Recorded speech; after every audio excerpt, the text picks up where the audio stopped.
Welcome to the Media Roundtable Industry Edition, where we dive deep into the events and topics that advertisers care most about with a special focus on audio. I'm your host, Dan Granger, CEO and founder of Oxford Road. And today's a special one.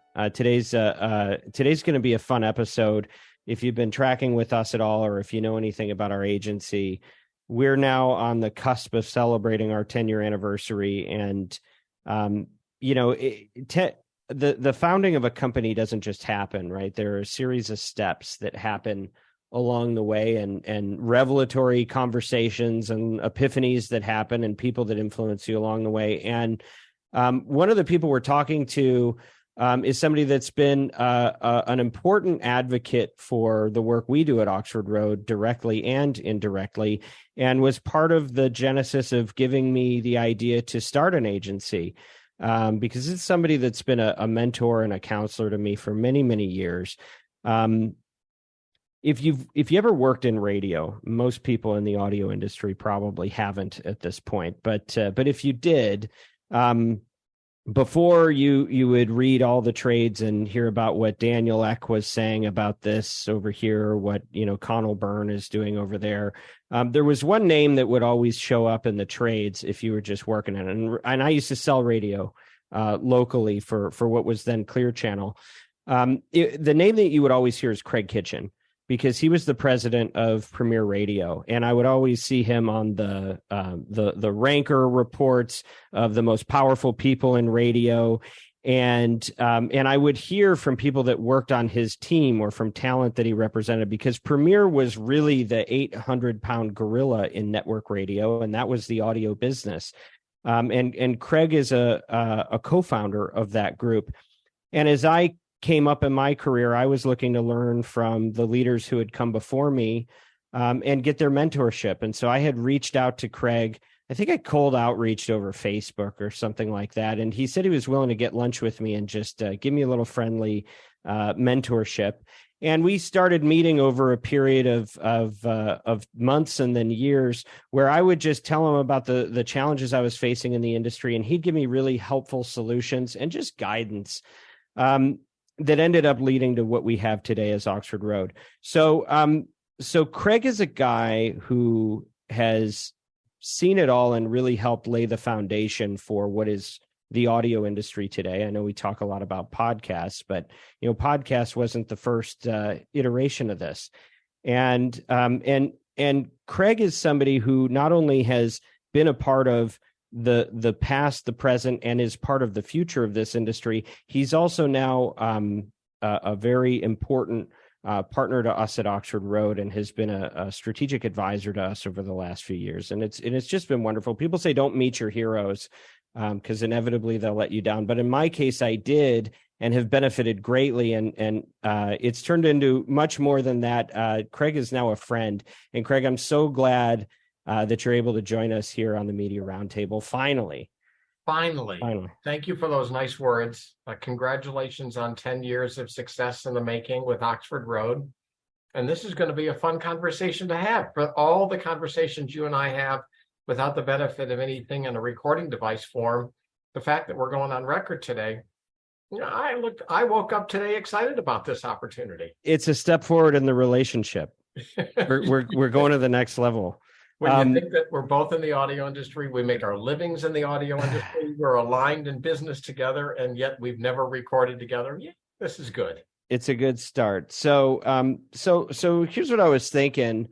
You've worked with everybody, all the leading brands in audio, and the leading talent. I mean, Casey Kasem, Ryan Seacrest, Jim Rome, Jim Cramer, Steve Harvey, Rush Limbaugh, all of these personalities, all these people that help define and shape the industry that we're now a part of. You've worked with all of them, and you started, like me, coming from Michigan, even though we didn't know each other then. But you started out and really worked your way to the top of the field.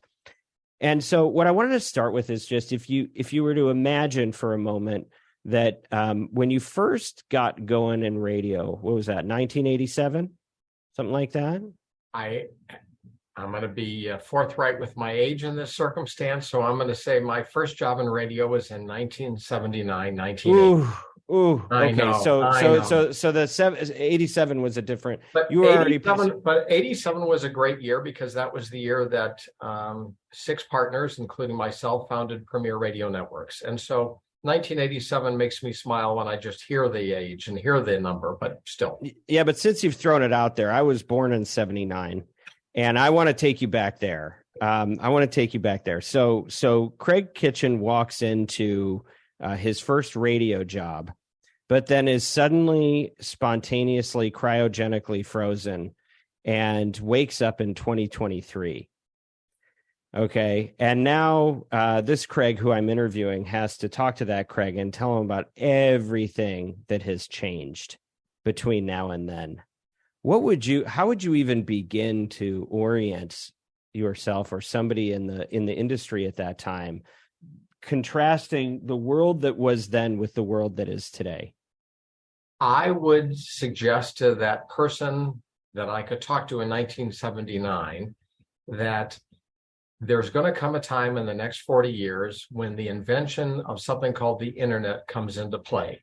This digital transformation in society in every way, shape, and form, from being able to buy any product or service you could have to being connected to anybody in the free world in a written form or an audio form or a video form. And this internet is going to really inspire a lot of ingenuity, a lot of creativity. It's literally going to say, think out of the box and actually mean it. And as it pertains to the audio medium, specifically radio stations, it's going to mean don't assume in 1979 that the radio industry is going to have a lock on the audio experience of human beings for all of mankind and all of time, because it's not going to have a lock. There are going to be innovations that come along, and whether or not it's satellite radio or it's internet radio or it's podcasting or it's audio streaming, all of these things are about to happen in the next 45 years. And just like society looks to improve itself in every way, radio has to look to improve itself in every way. That's what I would tell that person. And so that's kind of the top line on it. What does it look like for the people who are doing the work of representing content? Because, you had the benefit of representing the advertising side in your leadership. You had to oversee the ad business and you had to oversee the content business. But what is different for somebody stewarding a content group in the way that they have to think today versus then? Sure. Well, today you have to imagine that a consumer, an audio consumer, is being attracted to video experiences in a more plentiful number of ways. If I had told somebody in 1979 that you can watch your favorite television show all day long from a device that you carry in the back pocket or in your purse, it's not connected to any wires, and you can watch for hours and hours, almost like, the television set in your house. So that's one of your many forms of competition. But I'd also then bring it back to radio, and I would share with them that the personalities that we really loved listening to on an AM radio station or an FM radio station in the city that you grew up in, or you live in, or you thrive in, or you make your living in, really competes with this tremendous audio renaissance that was really started by satellite radio and then really put onto steroids by the invention of what is known as the podcast and what is known as audio streaming, in a way that is not just 10x, but almost 100x, when you actually think that today in America, there are more than 3 million podcasters regularly, whether or not it's once a month or whether or not it's once a week or it's 3 times a day, are actually creating as much content as any bookstore, could fill at any given time with just new material. And so as somebody who has run these companies, what do you think that the market could have done differently? What would you and the people that were in the seats that were like yours, we're in, what would you have done different if you had that knowledge back then? I would have really worked hard to develop what I would just call a strong bench of personalities. There was a time in the radio industry where contraction and consolidation really took hold, and hundreds, if not thousands, of really talented on-air personalities were told to go home or find another career, or just, if you will, the musical chairs game in their career just came to an end and they were left without a seat. The talent that you had access to, continue to nurture, continue to find places for them, and know that there is going to be a secondary and a third and a fourth environment in which they would be able to thrive, and you as a content maker would be able to succeed and grow your business. So that's interesting. So what we're talking about now, you started as a salesperson, correct? Correct. And you climbed the ladder in that first decade to when we get to 1987 and you become a co-founder of Premier. Give a little context about your career, and we'll kind of talk about what was going on in the industry around you through the lens of your personal experience. So what happened between those 2 points? Then I want to park in 87, because I think that, with fairness doctrine changing and some of those and the consolidation rules changing, I think a lot happened on your watch. And the reason I want to go so deeply into this, Kraig, is that I think that a lot of people that are in the audio space today live as though that it all happened.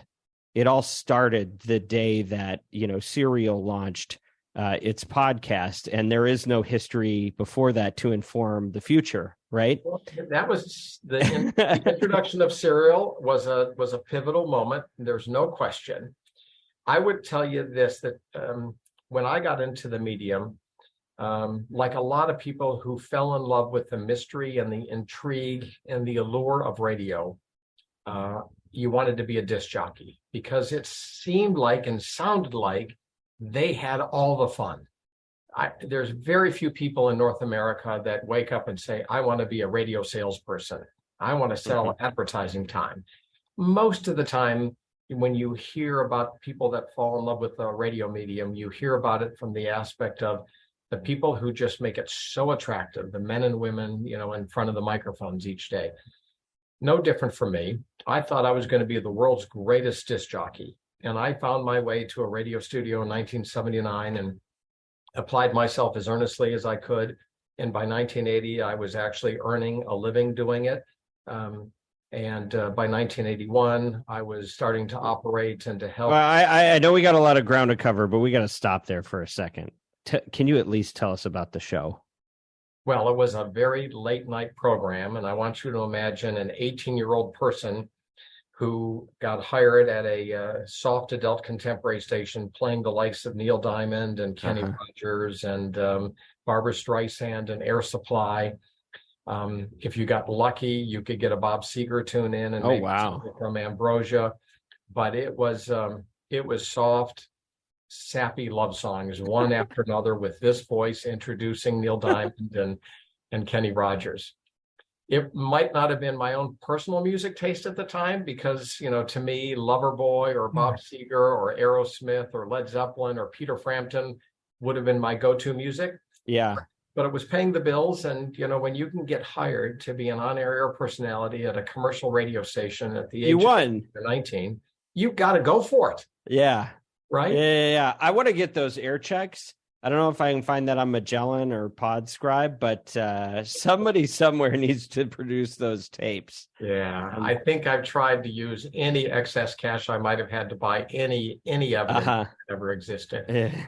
But I eventually learned very quickly in the first couple of years of being in a radio station environment that while the disc jockeys had all the fun and maybe all the free pizza, the sales staff and the management were the ones that really were earning an income. And I was intrigued by wanting to do well financially. And I was also a much better organizer of people and talent and opportunities and sales than I might have been an air personality. And I learned very quickly that I would probably still today be in Lansing, Michigan, making some of the greatest commercial breaks come to life, or I could have gotten into advertising sales and done better. And so I pursued the opportunities to learn how to sell advertising and what meant most to advertisers who chose radio over television or newspaper. And I made my living doing it. And I sooner than later learned how to communicate with national advertisers. And that's what led to being able to join a really talented group of air personalities and start Premier Networks. So 1987, you start Premier, and what's going on in the industry that makes that an interesting point in time? Well, the barrier of entry for a syndicated radio program was still fairly low. There were thousands of broadcasters because consolidation hadn't happened yet. And if you had a good radio program idea, radio stations and their management were very open to hearing about an idea that might work in one city that could work in another city and grow ratings exponentially for a radio station or dozens of radio stations. You're saying that was a new concept at the time? The concept was early on. It had been really patterned in syndication by somebody who it goes the name Norm Pattis, the founder of West One. And he was the first one who actually brought it to scale. There were companies like Mutual Broadcasting Systems and NBC's The Source and the ABC Radio Network, but no individual syndication company that was unaffiliated with these owned and operated companies had ever really taken root. And it was Norm Pattis's instigation to create live music events and concerts that radio stations could affiliate that really opened the door for a lot of radio stations to say, hey, what other good ideas are there out there? And Premier Networks was founded on the idea that there were good programming ideas that made people want to listen to radio, and they didn't have to pay for the content. They could barter the commercial time for it, and that's what made radio syndication successful. So just to break that down, so if you're in one market and you hear a KISS FM, and then you're in another market and you hear KISS FM, there was a point at which that didn't exist, and then all of a sudden somebody put it together and it did. But then you took it a step further, following down the path that it sounds like, we all give Norm a lot of credit for, and we've talked about our relationship with Norm and his passing on this program.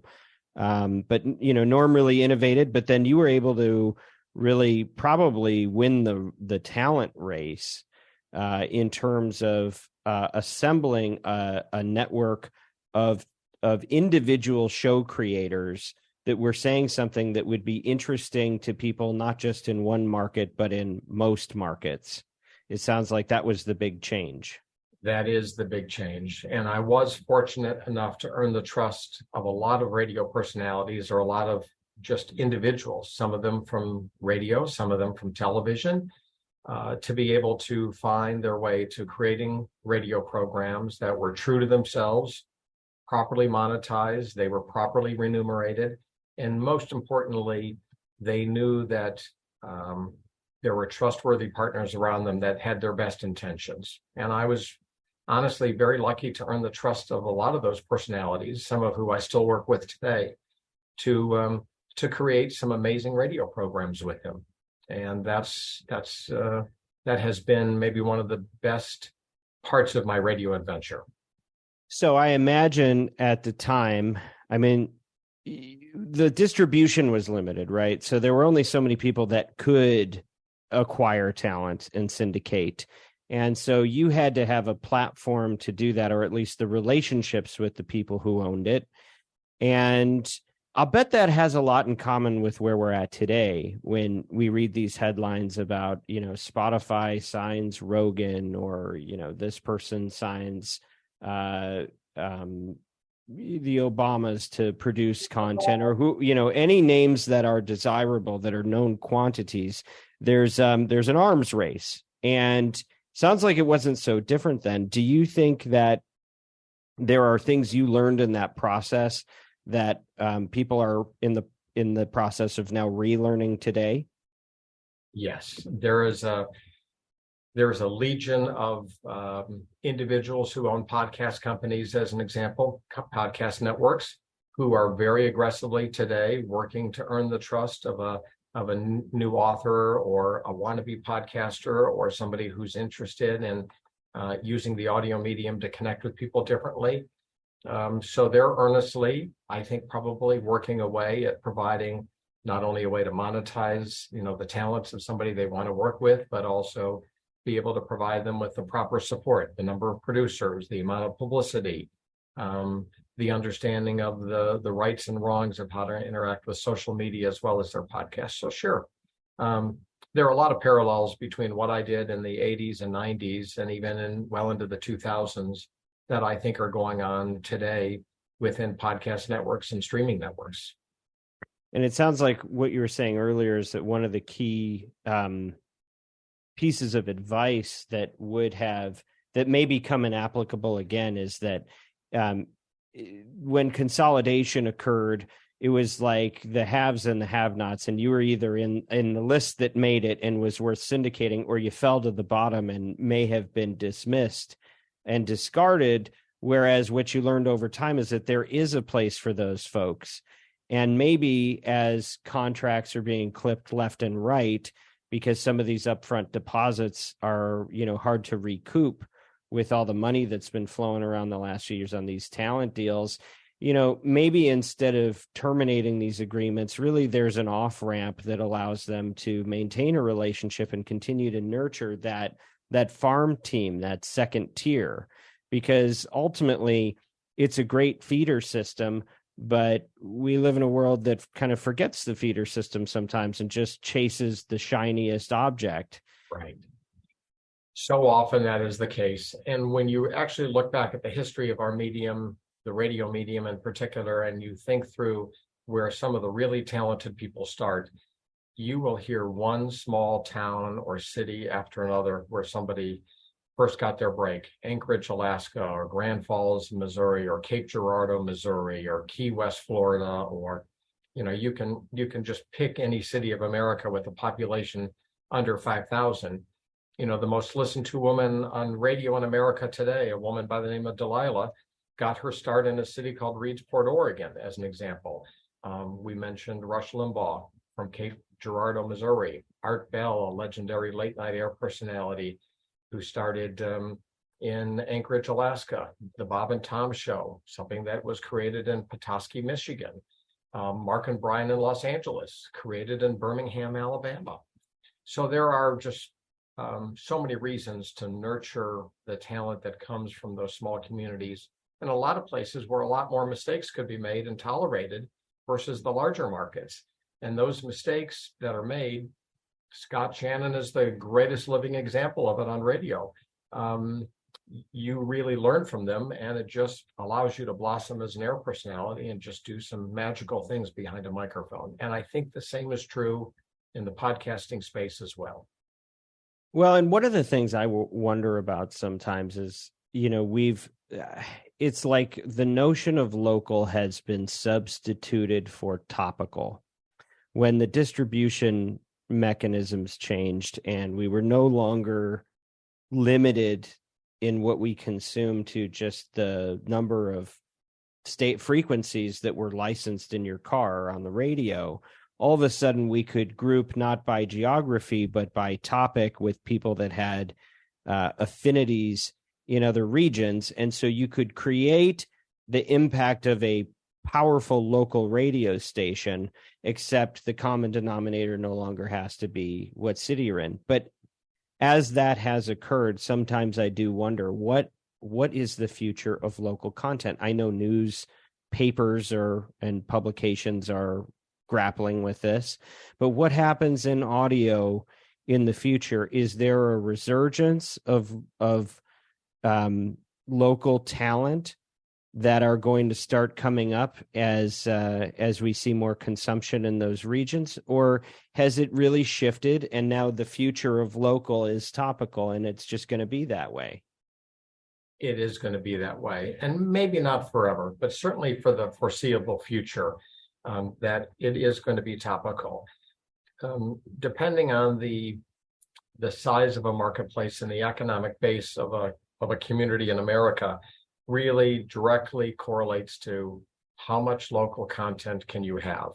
We've seen, as an example, a fair number of newspapers decide to sunset or no longer publish in small or medium-sized, cities, and that's really unfortunate. We know that there's the same number of populace that's living in those communities. Now they're getting their information in different ways. And whether or not it's as avant-garde as, unsubstantiated material that might be shared, in a tweet or in an Instagram post or on, next door neighbor, whatever it is as a communication tool to keep people involved in their community, it does exist. But the notion of or I should say content being transformed, the common denominator now is what's interesting to this audience, what grapples and grabs their attention.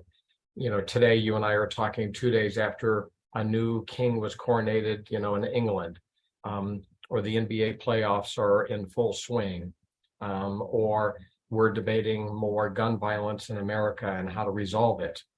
These are kind of transcending topics that I think are relevant to all 350 Americans at some level, one or more of those topics. And I could go on with a longer list, but it is topic driven as opposed to, well, if it's relevant to Springfield, Missouri, let's talk about it, even though it might be the most boring thing in the world going on in Springfield, Missouri. Just because it's topical or local doesn't necessarily mean it's interesting. And so we're driven by what is most interesting to me at this moment in time. And I agree with you, and I think that's kind of the way the world has been reshaped. But I also think that we know that there's a generational shift in how people are consuming, and radio is a lot stronger with a demographic that's going to be with us for a while than I think most of us on the coasts or that work in the industry really want to pay attention to. But eventually, I think we're probably going to move away from the signals, the frequencies dictating what our choices are, right? And when that happens and everybody has unlimited access, I do think that we'll be at a place where in major markets, there's enough of a lane to have a few local personalities talking about regional topics, because I think that's an underserved audience. But when those 2 points start to intersect with each other, the consumption is high enough in a region, and it warrants somebody that can make a living talking about those issues. We just may not be there yet at scale, and I think sports may be an indicator of where that can go, because local team affinities are probably the best bellwether for now. But anyway, going back, so we're still pre-internet. 87, you launch it. You're the youngest president in the country to oversee something as large as it was with Premiere, and the laws are changing, and regulations are changing. What was the big shift that happened behind the scenes, which as consumers we might have felt but not known why? Sure. Well, I when I got to be the president of Premiere, I succeeded a very, very bright individual who was a founder of it, who saw the consolidation of our industry starting to take shape in the radio landscape. One of the more aggressive consolidators in the radio industry was a company called Jacor Communications, and it was spelled Jacor, and they'd like to be very avant-garde. Their company tagline was "The noise you can't ignore." And they were really hell-bent on affiliating and associating with some of the most talented air personalities, those that really demonstrably drew great rating success where they were broadcasting from. Premiere Radio Networks affiliated through a sale and a consolidation with Jacor Communications. And very shortly thereafter, with knowledge that that was going to happen, Jacor Communications affiliated with a company called Clear Channel Communications, which went on to become the largest aggregator of radio stations in North America. At one point in time, more than 1,000. So Premiere Networks was a part of that consolidation process, which just allowed the programs that Premiere was making to have more than a first look opportunity with all those radio stations. And it really allowed the personalities working at Premiere to flourish. and it gave birth to services like Fox Sports Radio, as an example, or Fox News Radio, or an air personality like Glenn Beck being given an opportunity to start to expand his thinking beyond just the Tampa Bay area where he was, and to meet the challenges of talking to America after 9/11 and making sense of it for an audience. Or later in life, welcoming really talented individuals like Steve Harvey, who, is just a legendary, talented television entertainer and comedian, to actually be interested in the radio medium because the medium could pay enough for his time and attention to get him up at 4:00 in the morning and on the air at 6 a.m. And he's just one of many. Ryan Seacrest is in that same league, or Whoopi Goldberg, who tried her hand in radio, is another. So when the industry consolidated, like we've seen recently in the podcast industry, when there was a tremendous infusion of dollars being spent on talent, the radio industry benefited from it.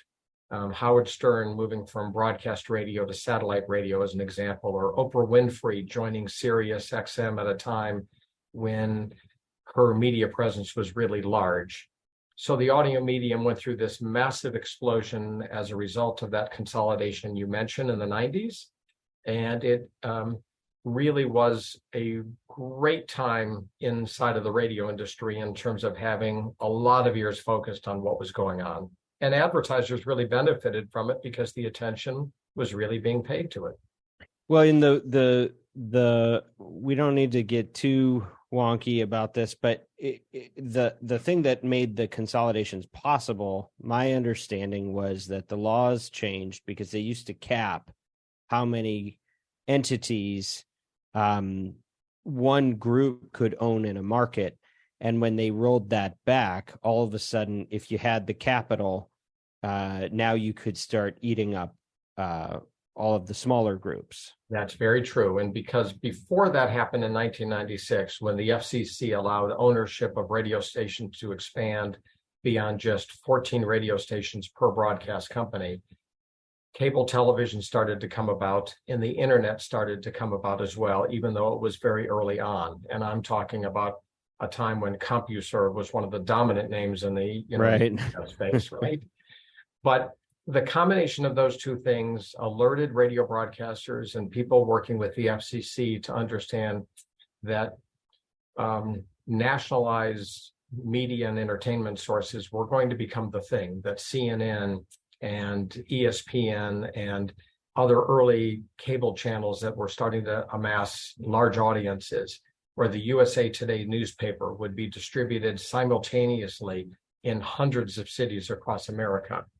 That gave the motivation to the FCC to allow for the deregulation of our industry, the radio industry, and allow companies, the best in breed companies, to really start to, if they chose to expand to have dozens of radio stations, if not hundreds of them. So the parallel to what's been happening in our most recent wave of change seems to be that voices that were limited in their reach and scope all of a sudden became available to everybody. And I think that's one of the changes we've seen in the last few years. Yes. Do you see anything? It's so interesting sometimes when I think about the fact that we used to have this FCC governance talking about what you could and couldn't say, and you could be penalized if you said something offensive or problematic. Like there were expectations, and companies had so many limitations on what they could own, but also what they owned could say. And so now we're in a world where anybody can say anything anywhere, and there doesn't seem to be much to stop it, except for some of the attempts private companies have made, which, may or may not be working out great for anybody. Do you see a scenario where the government starts getting more involved and reclaiming control anywhere comparable to what they used to have? Well, it's a good question. And still today, in 2023, if you make your living at a radio station that plays music, or a radio station that talks about sports or politics or world events or news, you cannot swear. You can not be profane. You cannot be purposely slanderous, and you have to serve the community at all times. And most people really do forget that radio stations today really are fighting a battle against other entertainment companies with one hand tied behind their back. And I'm not saying that, the moment that you can drop an F-bomb, all of a sudden your ratings are going to explode. But the freedom of expression that kind of comes with not being under, if you will, a set of government rules that were created in the 1930s and are still present today are there. So, fast forward to the, will the government ever step back in and try to regulate free speech or fair speech, or put a set of rules in on the 7 dirty words you can't say on radio or television? No, they're not going to. I think that's over. I do believe that's over. I think the only thing remaining left to determine is at what point in time will Channel 7 in New York be able to air a television program that, allows the word bitch to be in it? Or at what point in time will a radio station in Miami be able to utter a profanity without, if you will, being subject to a $350,000 fine for that one utterance? So it's more, you think the change is not that it's going to get more restrictive for the open internet, but rather than that, it's going to get less restrictive for those that are still playing by the rules, for where there are signals that have to be licensed. Yes, I do believe that eventually we will see a relaxation on those content rules.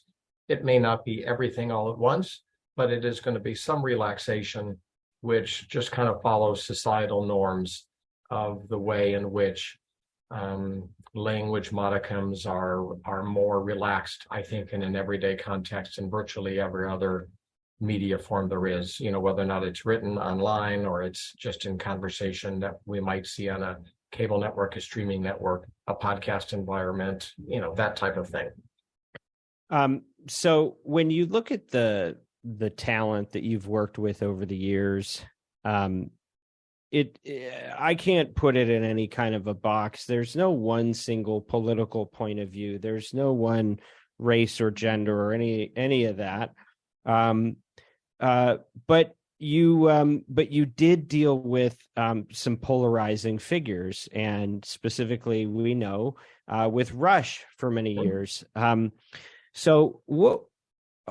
I think before getting into any of what was it like working with so close to all that controversy, I think there's a lot to learn from Rush just as a practitioner in our industry, because he changed the industry, whether or not you agree with anything he had to say. Can you talk about your experience with Rush and the relationship that you had, and also against the backdrop of what he represented in terms of change in the industry? Sure. Well, I use a couple of compasses in my career to guide me towards wanting to find excellence for everybody I get to associate with. And one of them is that I want to work with the people who are absolutely trying to improve themselves every day. They're critical of their own or her own performances. They want the very best. They really believe in themselves and they believe in their talents. And they understand that it doesn't just happen by themselves, that there is a league of people and entities around them that also have to rise up and succeed at the same time that they do. Rush Limbaugh happened to be one of them. He is a student of the radio media. He was one of those personalities that fell in love very early on with disc jockeys who he heard from as far away as St. Louis or Chicago that just sounded like they were having so much fun on the radio that he couldn't wait to try it. And he was willing to pay the price. So he applied himself as a disc jockey, and he was one in the name of Jeff Christie, which was his pseudonym on the air for years. And he started in Cape Girardeau, and he applied himself in Keenesport, Pennsylvania, and then later in Pittsburgh, Pennsylvania, and later in Kansas City, and later in Sacramento. And the truth is, he was fired, nearly 10 times, in the process of trying to find his voice and his place in the medium. And it was only when he took his own name and he chose to be his true, authentic self and sharing his thoughts and opinions that he experienced the kind of success that he did. You have to remember, I mean, it was 3 or 4 years earlier before he had success in Sacramento. He had actually given up on the radio medium and become one of the marketing directors of the Kansas City Royals. Wow. And for several years, his job at the Royals had nothing to do with the radio broadcast, but it had everything to do with selling seats at the Royal Stadium and making sure that the local bank or the local car dealership or whoever was sponsoring that night had the right number of mentions in the stadium. So, but to sum it all up, Rush was, like several others I've had the chance to work with, fascinated by the medium, a real studier of the medium, and totally focused on what he could do with the 3 hours of the day that he was on the radio to make people say, whatever happens in my life, I'm not going to miss being here tomorrow listening. I don't care what I have to rearrange in my schedule. I'm going to be here to capture at least an hour of this, if not more, of that radio program. And so, but in terms of the path that he created, I mean, is it fair to say that he defined a genre? Yes, I think it is. I think it is fair to say that he defined the genre of political talk on broadcast radio as we know it today. And why didn't that exist before? It's a good question. And I think the answer is that one of the rules that the FCC had put into place was something that was called the Fairness Doctrine. And it was the notion that every radio station in the proper service of their community needed to air all sides of every argument that was relevant to that community. And broadcasters interpreted that to say, if you're going to give an hour, and I'm going to use metaphorically some names, if you're going to give an hour to Rush Limbaugh every day, you need to give an hour to Reverend Jesse Jackson every day, so that you could have both sides of the equation, spelled out. And there were some changes in the rules of the Fairness Doctrine, which is what it was nicknamed, that allowed broadcasters to lean in an emphasis on the programming they thought would be the most entertaining without regard to the filter of, am I being fair to both sides of an argument in the process of creating a radio program? And that relaxation allowed more radio stations to take the risk on taking personalities like Rush Limbaugh. And keep in mind, there were many others at that time too that were also growing. Sally Jesse Raphael is an example, a very talented woman in her own right. Were able to, come on Larry King at night, interviewing a wide variety of, personalities in his own talk show as well. So the Fairness Doctrine was good for the radio industry in that regard early on, when people were looking for a set of rules to follow. And later, when it was relaxed, it was good for the industry in that it allowed the true talent to rise to the top. All right, so tell me if you've ever heard of any of these companies. Indeed, Shopify, NetSuite, Headspace, Quip, Theragun, Postmates. I'm not only the host of the Media Roundtable, but also CEO of a company called Oxford Road, and we are the world's leading independently owned and operated audio ad agency. And what that means is that we help great companies, many that you have probably heard of on some of the other podcasts that you listen to. We help them test and scale campaigns in audio channels, with podcast being one of those leading channels. Some of the work that we do includes media planning and buying, as well as analytics, attribution, and insights. And we also have a very special way that we deal with creative and copy generation. We have our own proprietary process called Audiolytics that allows us to score ads for their persuasiveness.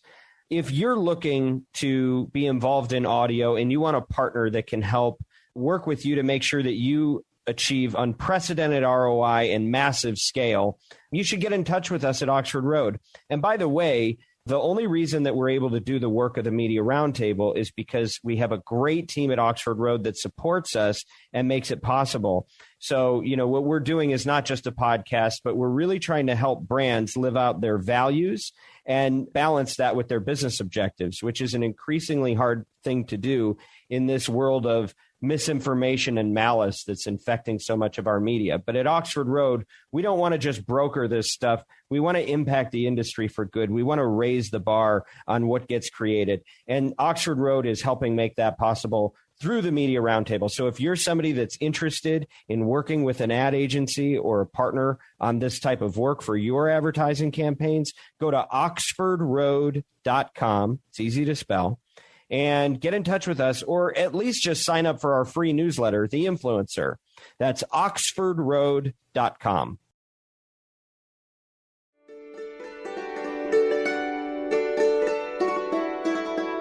And it sounds like it took the handcuffs off a little bit so that creators could focus on entertainment without having to, as you say, have their hands tied behind their back and how they deliver a message.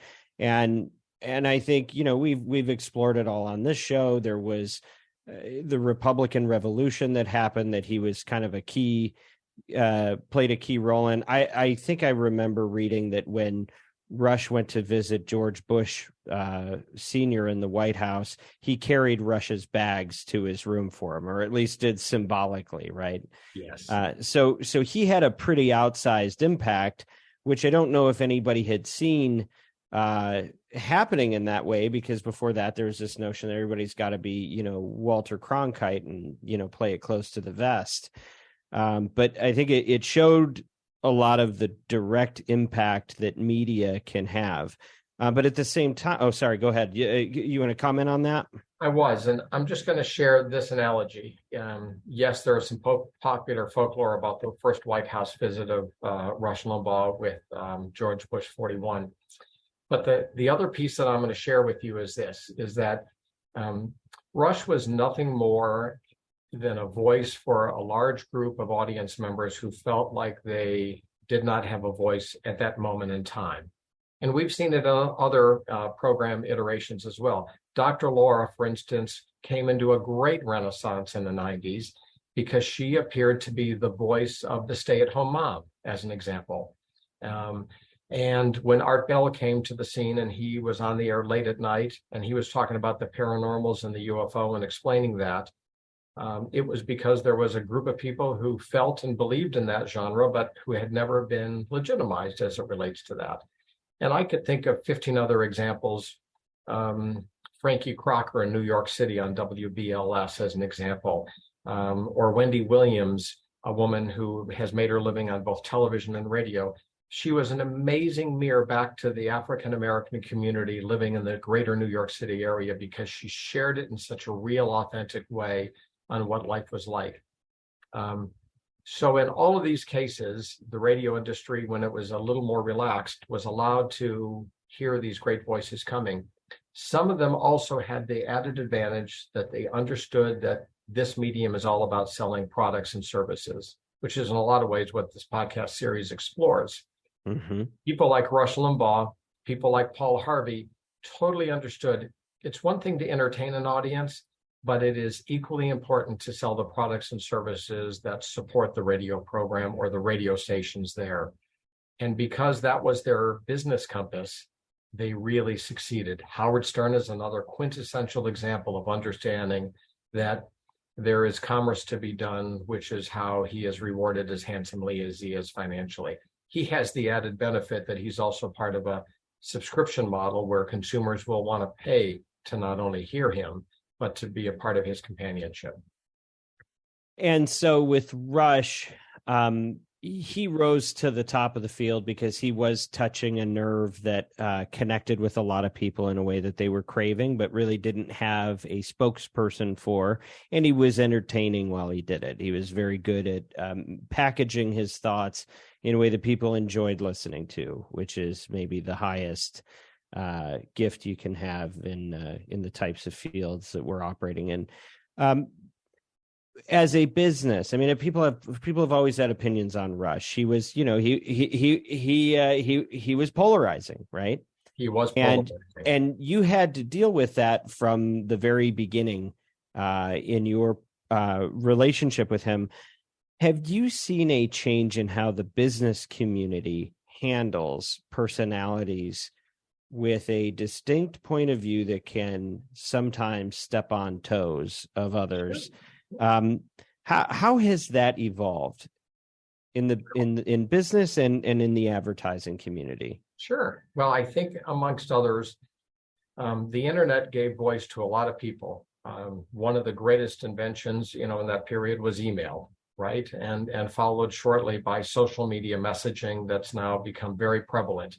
Both of those expressions mean that any individual at any point in time in their life existence can communicate, I like something, I don't like something.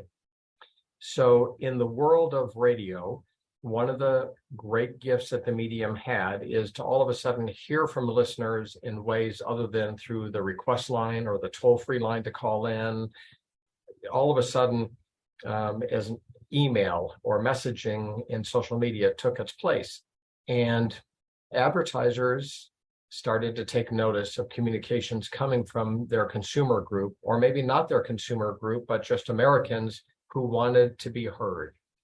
And one of the greatest circumstances, I think, might have been back in the day when the state of Florida had a very robust orange juice business, as an example, and were promoting it, and chose to use Rush Limbaugh's radio program to promote it because of the success that he was having with products like Snapple, for instance, and introducing and making that brand what it is, simultaneously with Howard Stern doing it as well. But that may have been the first time that enough consumers wrote to the Orange Juice Council in Florida and said, you can't advertise on Rush Limbaugh's program. I'll never drink your orange juice again. And it's one thing when a business might get a sporadic letter like that, but when you get 100 of them in the course of a month's time, that's enough to necessarily bring the business to a grinding halt and say, oh my God, I think we've lost all of America. No one's going to drink orange juice anymore. And the decision is made almost on a knee-jerk reaction. We've got to cancel all of our advertising in this polarizing radio program. That has led to hundreds of advertisers now being very sensitized to emails or mail or phone communication, anything that comes from any consumer that says, because you choose to associate with this individual doing that, I'll never support your brand. Count me out as a potential customer. And advertisers or brands, consumer companies that want to sell their products and services now take their media choices into consideration much more astutely as a result of consumer feedback. Well, one of the things, you know this because you've been working with us, but just because we're on the subject,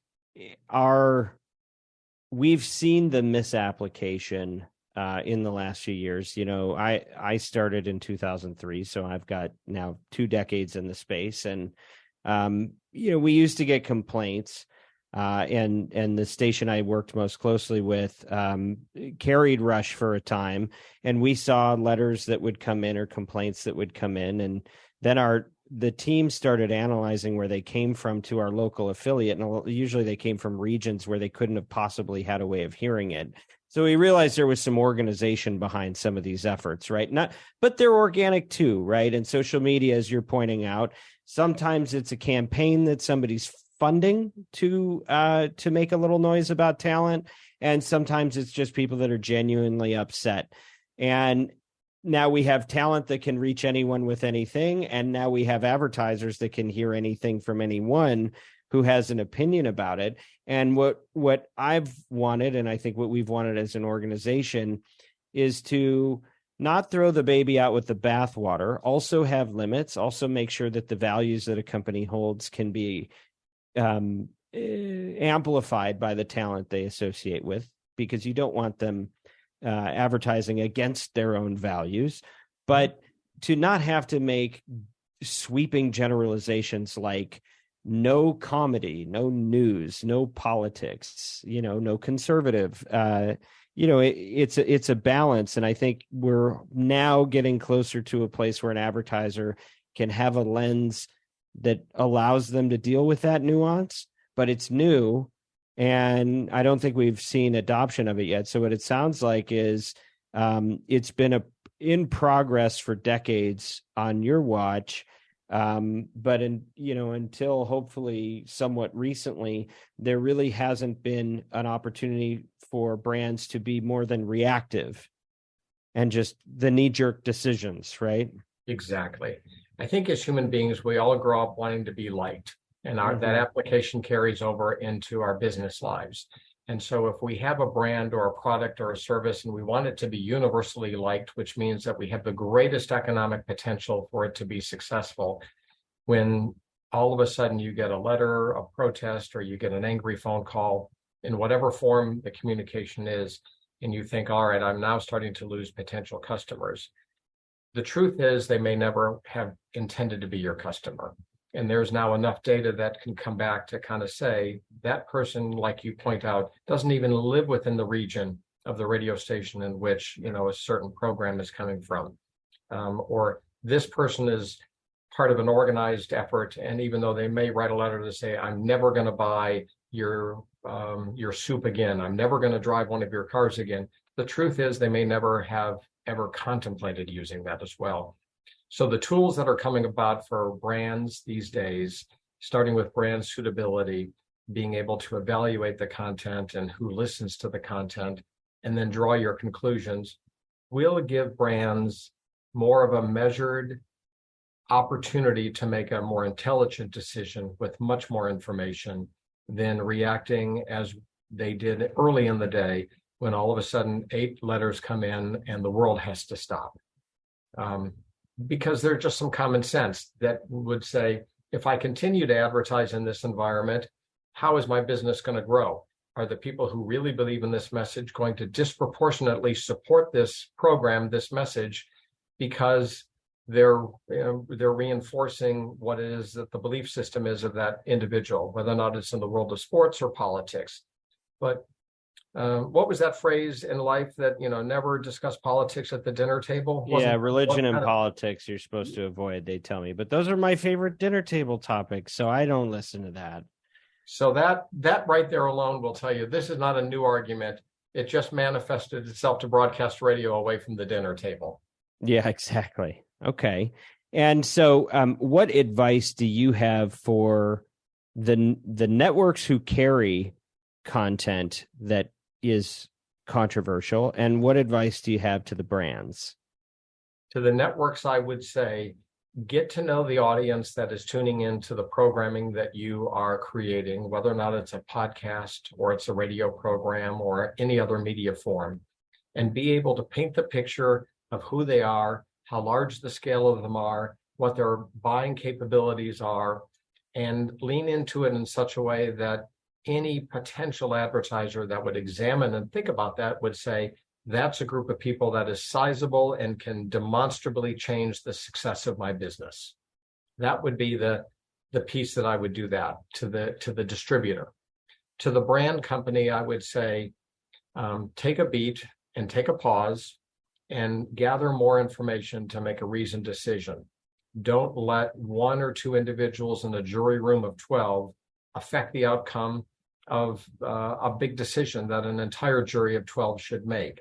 And take the time to understand that just because something was shared out of context might mean that you need to see it in its full context before making a decision.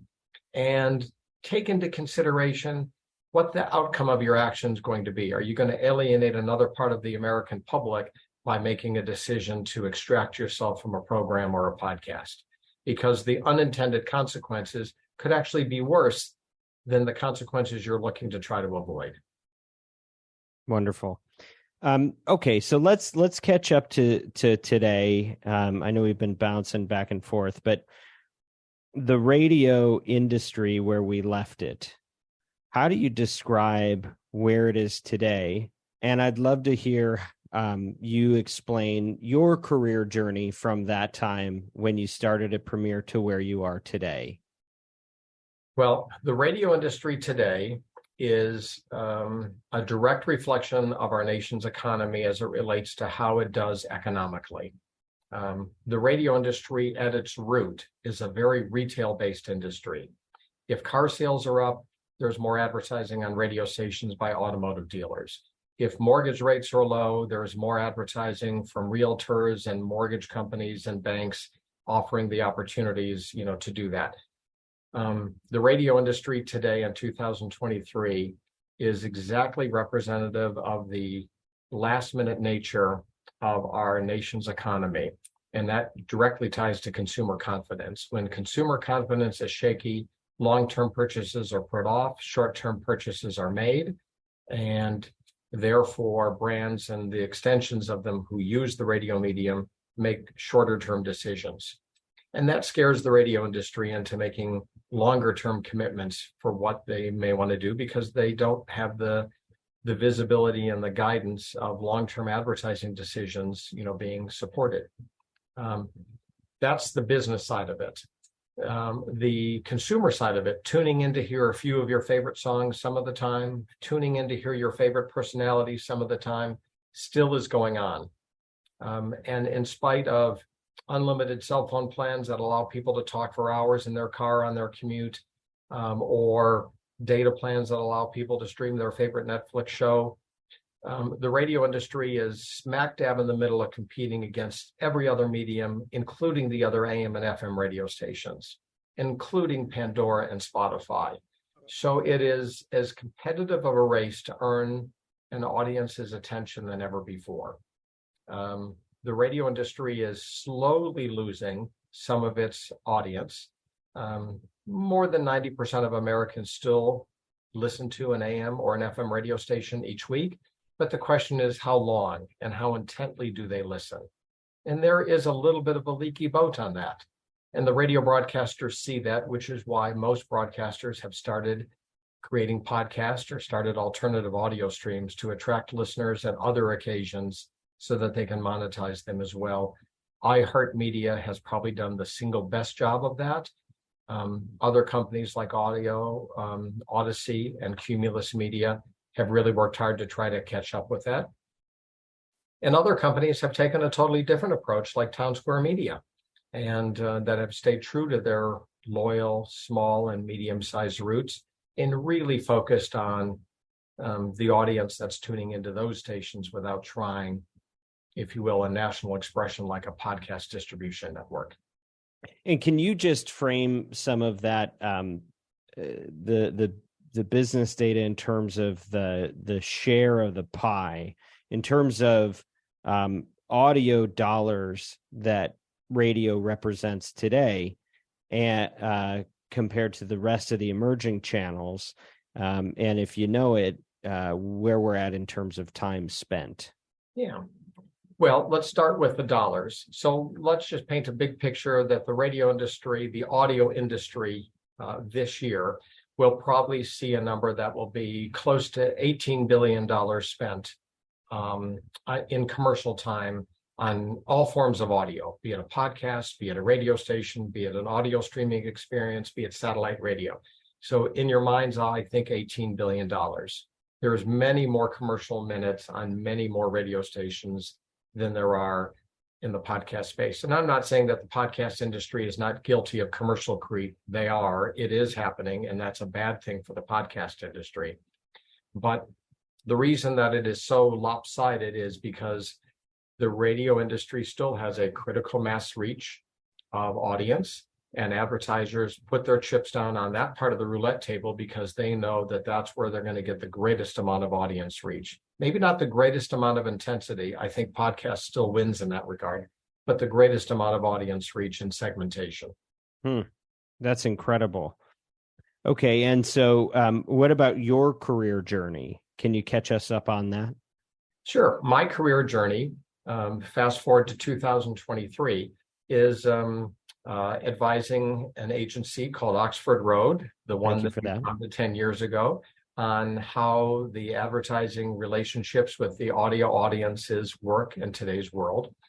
I'm fortunate enough to still manage the careers of a dozen radio personalities that are truly defined in their respective areas of programming expertise. And I help some production companies that make audio sound effects for radio stations and for podcasters alike to come together. But it gives me a great bird's eye view on how the radio audiences are paying attention to the various mediums, radio, satellite radio, podcasting, and audio streaming.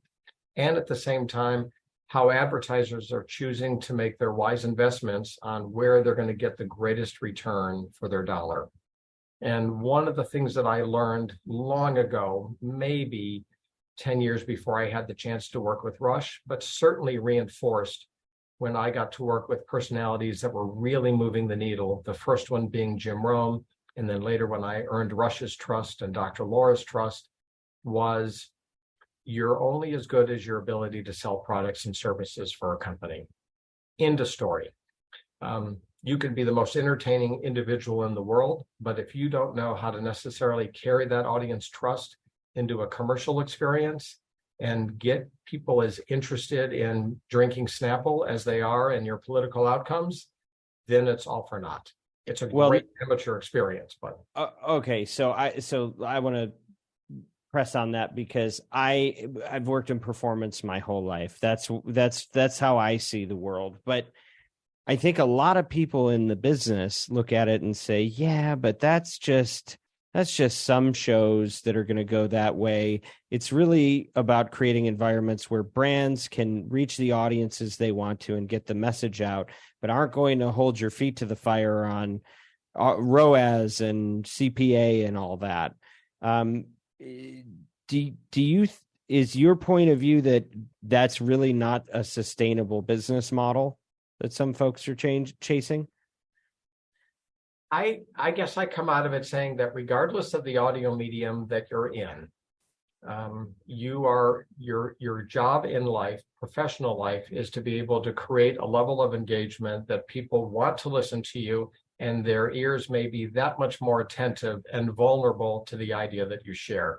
So whether or not you're Ellen Kay playing soft adult contemporary music on Coast 103 in Los Angeles, or you're Elvis Duran playing top 40 music in New York, or you're just in a talk radio environment, the likes that Clay Travis and Buck Sexton are, your job is to be able to hold that audience's attention and do it in such a way that the environment makes you think about the retailer you just heard, or the clothing manufacturer that you just heard, or the restaurant, and disproportionately choose to support that business, either because you fell in love with the proposition of what that store has to offer, or because they're supporting your favorite entertainer, or some combination thereof. All right. So we're coming up on time. And I want to now stay in 2023. And a lot of people have come into the audio field in the last few years, as you know. And we know that a lot changed after Serial when everyone became conscious of podcasts. And now we're in more volatile economic times, and a lot of people whose thesis may have been working for the last few years isn't working quite as well as they hoped or that it was before. And they're saying, hey, wait a minute. Maybe the whole world didn't start 10 years ago. What can we learn from the past that will help us make a way into the future? What are some of the, if you had a couple of pieces of advice for the people on the content side and on the brand side, the advertisers, what advice would you give them with your seeing all of this change over all of these years? Sure. Well, there's a couple of old adages. One of them is, the faster you rise, the faster you fall, right? So don't be in a hurry to rise to the top so quickly. Feel free to take a little bit more time because the slower and steadier you rise, the more stability every one of your decisions and every one of your new trusted listener relationships that comes about. So don't bums rush yourself thinking that, I've got to participate in the gold rush because it's going to be over, or I don't want somebody else to take my share. Take a longer term approach. Casey Kasem once started something in his American Top 40 Countdown show called The Long Distance Dedication. He had the idea in his mind. He knew it was going to be a big hit. He opened up a post office box in Hollywood, California, and he started talking about it. 7 years later, he debuted the first long distance dedication, the single-handed most memorable moment of his 4 hours of playing the hits, and he waited 7 hours. And when you ask him, why did you wait so long? I wanted the right one to set the tone for what I was going to do the rest of my career. Wow. Metaphorically, in the audio medium, have patience with yourself and with your audience relationship. Let word of mouth do a lot of the work for you. Let your best efforts be replayed and repeated and discovered. It's no different than a streaming channel that puts out a great series, and 3 or 4 years later, the world discovers what a fantastic television series it is. That's new in 2023. That wasn't available because 10 years ago, before Serial and before other podcasts, there was no library of that. A radio program was made and it was never heard again. The next one replaced it. Today, the podcast industry has a wealth of audio that's going to be around forever. It's like when we see an I Love Lucy episode being replayed, someplace 60 years after it was made. What we are making today in the audio medium is going to be like a book or a television show. It's going to have a time and a place in the future. So make it perfectly, make it with real curation, make it with real care, and know that it's going to be monetized for dozens of years to come. That would be my advice to any content creator. So does that answer your question? Yeah, that's beautiful. Now, what about for the advertisers? Oh, this is probably the single medium, the audio medium, where individual choice by a consumer is still made. You're not looking around for a referral on what television show to watch. You're not, paying attention to what's on the front page of a newspaper because you didn't have any choice in making that.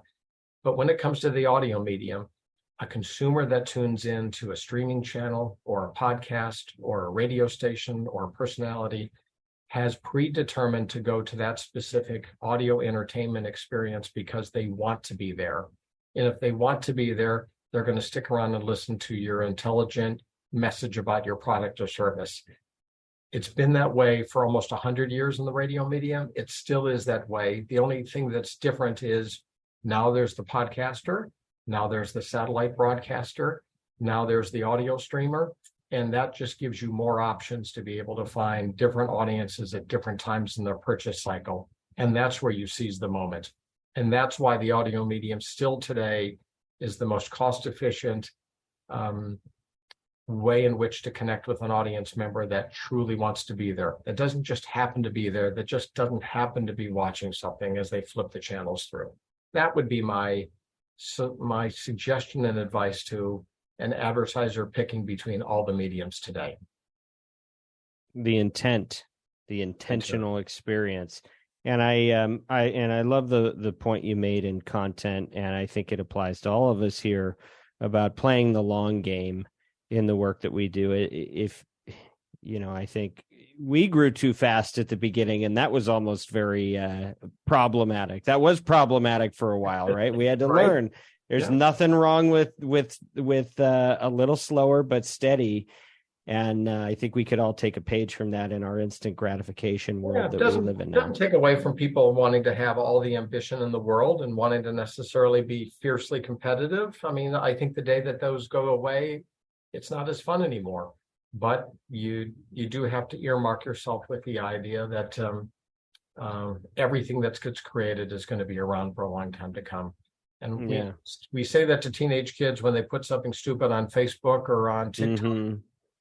The same thing and applies to content creators. Yeah, well, it's a good word, and I think you're living proof of that. You have played the long game. You have, and even in this conversation, there's a lot of flexing you could be doing and self-aggrandizing because you've achieved so much and you've helped so many people. Which is why you're also the chairman of the National Radio Hall of Fame. And also, I imagine, part of the reason why you are the 2023 Jim Bohannon Memorial Award for Lifetime Achievement. So congratulations on that. And thank you for the friend you've been to me and to this agency. You continue to give more than you take, and to play that long game. So I'm really glad that we got to do this today, and I hope we get to have you talking more on this show. This is a very good podcast series. A lot of really smart thoughts that come along, whether or not it's from Neil or Giles or Christian or Gary or yourself. I mean, it's true. It does exist. And when I do listen to each episode of the Media Roundtable, I do think to myself, because you've also been pretty good, very good at finding differing points of view and life experiences and bringing them to this podcast series over the course of time. I'm glad to see that you are building something that is going to be a footprint and a scrapbook of Oxford Road for years to come, because I think it too will pay off in a really spectacular way. Well, we're enjoying it, and you've been with us right along the way the whole time. So thank you, Kraig, and thank you to everybody for joining our Media Roundtable Industry Edition today. We want you to not just know the news and know about the topics going on in our field, but to use them for good. And if you're a marketer and you're looking to balance your business objectives and your brand values and to get more customers, make sure you reach out to our agency, Oxford Road, by going to oxfordroad.com and subscribe to our weekly newsletter, The Influencer. You can also contact us. Let us know how you're feeling about the show or about anything that we create. We aim to please if you're in the marketing community here working on audio. Special thanks to our guest, Kraig Kitchen, and to Bianca, Kyle, Haley, the team at Podcast One, and everybody who helped make this happen. And as always, influence responsibly.